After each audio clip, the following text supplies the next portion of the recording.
These humongous mammals are the largest living land animals. Mammoth is an understatement. They are most definitely among the most amazing behemoths to ever walk the face of the earth. We'll explore the exotic world of elephants on this week's episode of FYI. Welcome to For Your Info. En inglés. You got it.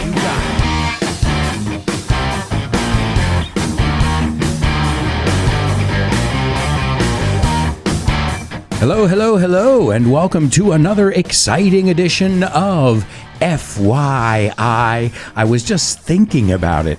I can't believe that we're in the 4th season. So there's 30 episodes per season. So if you do the math, let's count 3 episodes done and dusted. That's 90 episodes. But if you're a patron and you get bonus episodes every week, well, do the math. There's 180 episodes at your disposal. Plus, you have access to over 600 posts. And all you have to do is go over to patreon.com/Alberto Alonso and consider joining our curious community. Because aside from getting tons of bonus content, early access, you'll also get PDFs with all the vocabulary we look at in this episode and the bonus episode. Plus, you can get weekly review classes with me and monthly master classes. Plus, you have access to me 24/7. So here's my question for you. What are you waiting for? We are having fun over on Patreon. And I'd like to send a shout out to all my patrons, especially my super duper students, Javier, Roberto, David, Jose Maria, Mila, Alex, Patricio, and Edgar. And don't forget about my interstellar students, Isa, Paco, Diego, Carmen, and Diana. Keep up the great work. And remember, if you guys are interested in finding out more, just go over to patreon.com/Alberto Alonso and find out about our curious community. So who's ready to talk about the elephant in the room? Hey, we use that expression too, to talk about the problem that is evident that nobody is bringing up. To bring up is another way to say to mention. So the elephant in the room. And we're going to take a look at a lot of idiomatic expressions and elephant vocabulary a little bit later on. But let's start out with our intro. I started out by saying these humongous mammals. And humongous means huge, very, very big. When big isn't enough, we say humongous. And a mammal, well, that's you. Tú eres un mamífero. I imagine only mammals listen to this podcast. Hey, you never know. There might be a few reptiles tuned in. And the first fun fact that I learned is that they are the largest living land animals.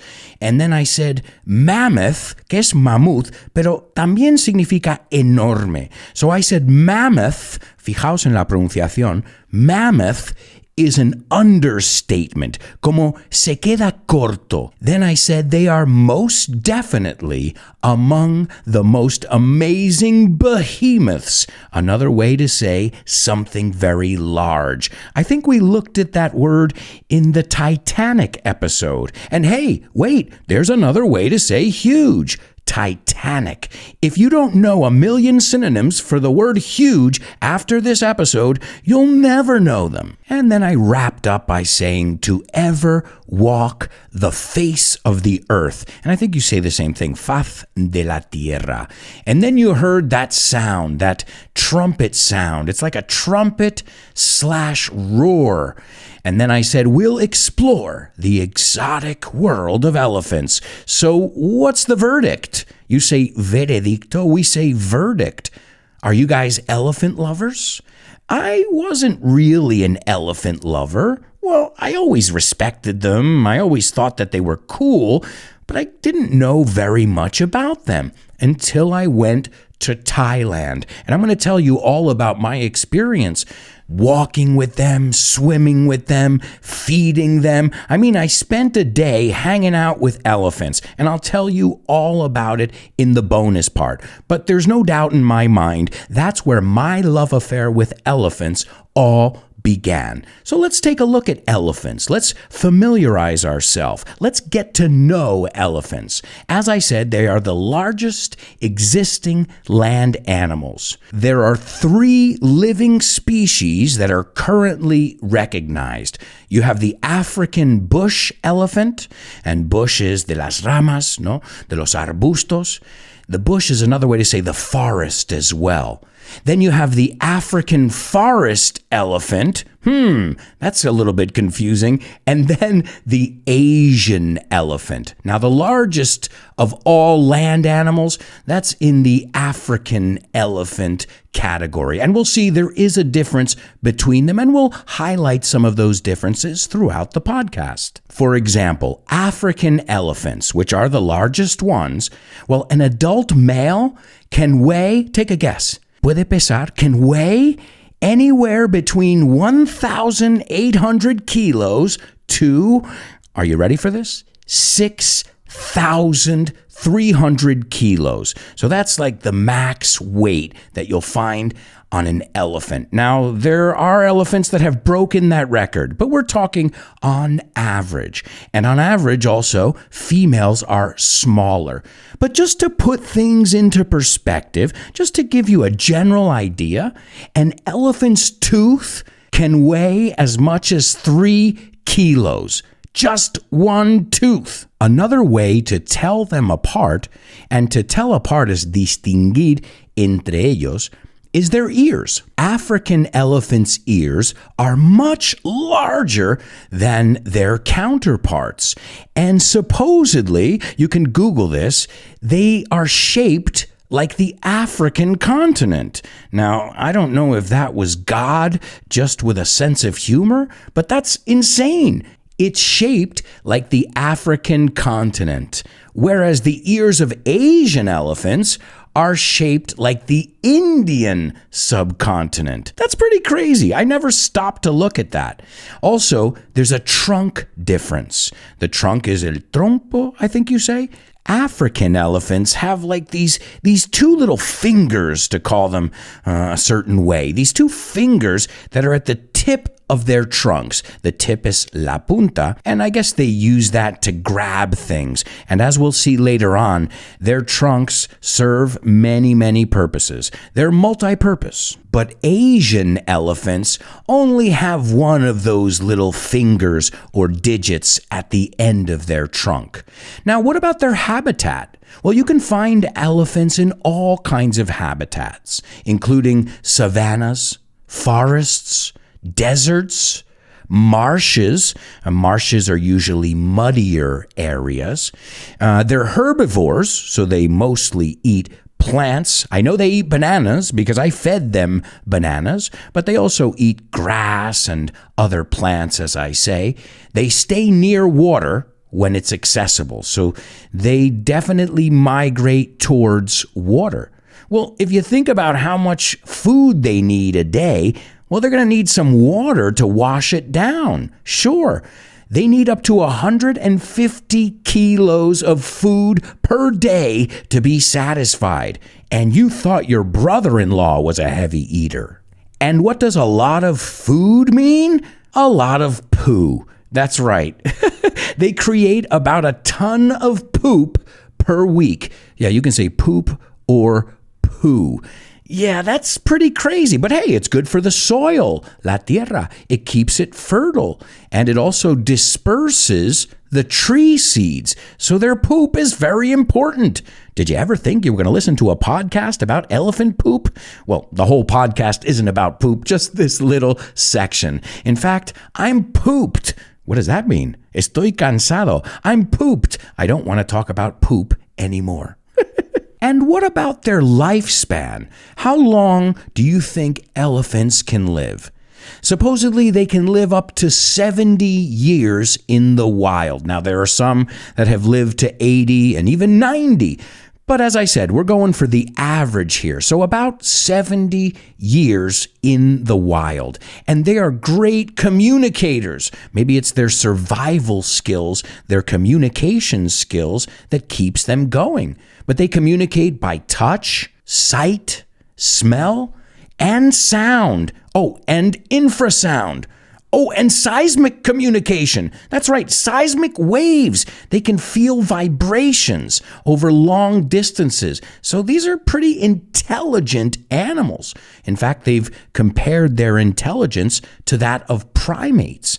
And they are. They're smart animals. They're funny animals. I mean, they have a sense of humor. And again, I know that from firsthand experience. I spent a day with these mammals, and it was memorable to say the least. And they're very self-aware, consciente de ellos mismos. They show empathy for their dying or dead family members, and they even recognize themselves in the mirror. So these are brilliant animals, and not just brilliant, but I feel like they're sensitive as well. So they've got that sensible thing, sensatos, and sensitive, sensible. Be careful, those are false friends in English. Now, there's always a dark side, and we're going to talk about that a little bit later on. But as we know, elephants are endangered. In fact, African forest elephants are critically endangered. African bush elephants and Asian elephants are on the endangered species list.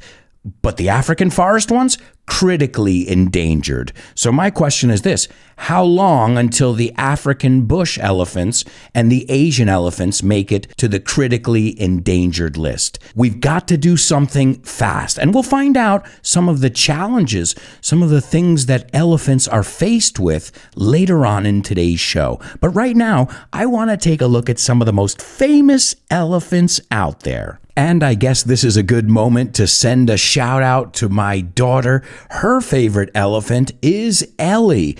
Do you guys know Ellie, the elephant from Pocoyo? She loves Ellie. I mean, it is her favorite elephant, even more than Dumbo.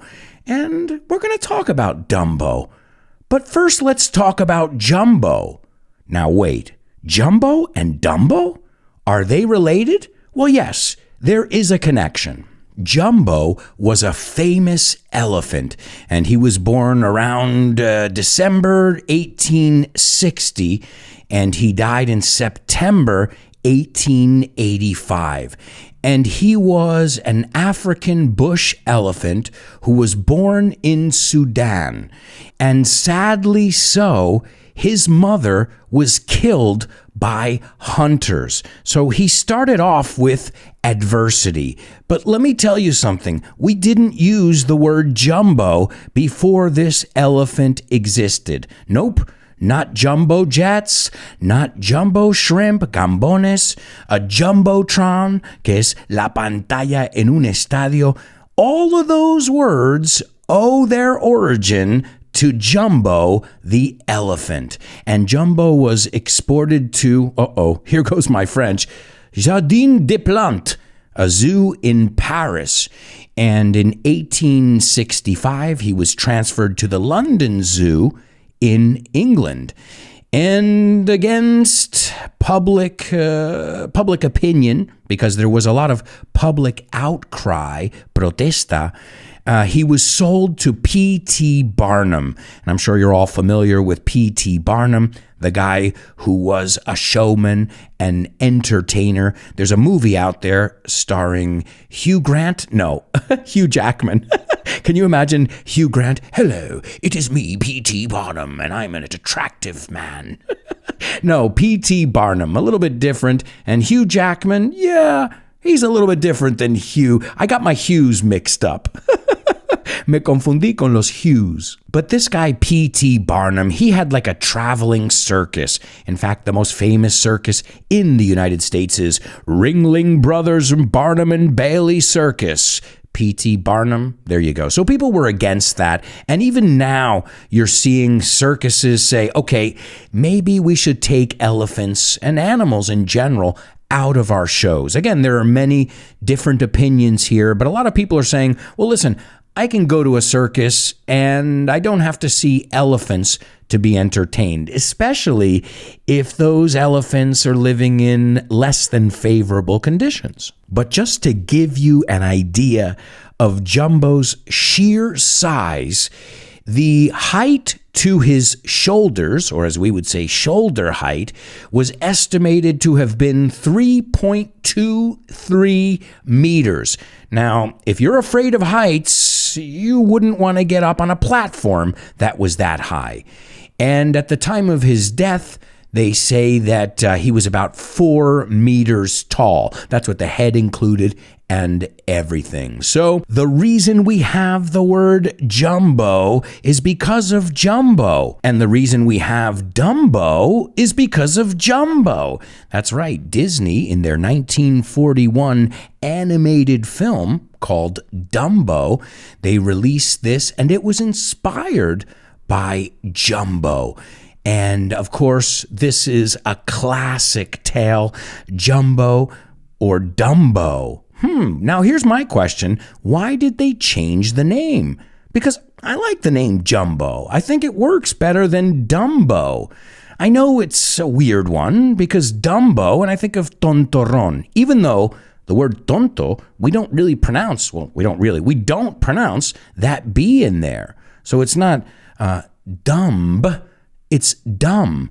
And it's not Dumbo in English, remember, we say Dumbo. And while we're at it, ya que estamos, that's a difficult one to say, isn't it? While we're at it, hey, take a moment, pause right now, and say it with me. While we're at it, yeah, it's tough. I know, it's like a tongue twister of sorts. Even for me as a native speaker, it doesn't necessarily roll off the tongue, as we say. And if something doesn't roll off the tongue, que no se dice con mucha facilidad. Vamos, que cuesta decirlo. So let's take a look at some synonyms. We already said in the opening, I believe we said humongous, mammoth, behemoth. These were ways to say not big, like super big, extra big.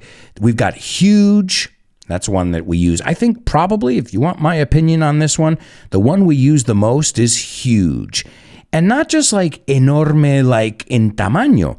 Like if you give me some good news, I'll say, oh, wow, that's huge. Eso es enorme. Eso es genial. So again, it's one of these words like nice, which we use in English, and it has so many meanings, like the word get or the word mean. What do you mean? I mean, quiero decir. These words that we use often that you should familiarize yourself with, such as the word point. What's your point? ¿No? ¿Qué quieres decir?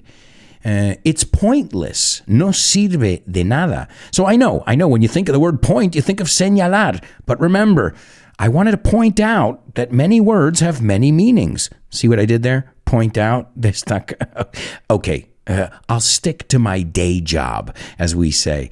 I'll stick to my day job means I won't become a stand-up comedian. Oh, and speaking of, I hope you guys enjoyed the episode with Dan on stand-up comedy. He is huge. See, there's that usage of enorme. Another one, gigantic, and enormous. Now, we've decided to mix those too. So you can say gigantic, you can say enormous, or you can say ginormous. Another one, which I think this one rings a bell, colossal, massive, immense, gargantuan. Yeah, we've got a lot of ways to say big. Well, think about this. A lot of people have that philosophy. Bigger is better.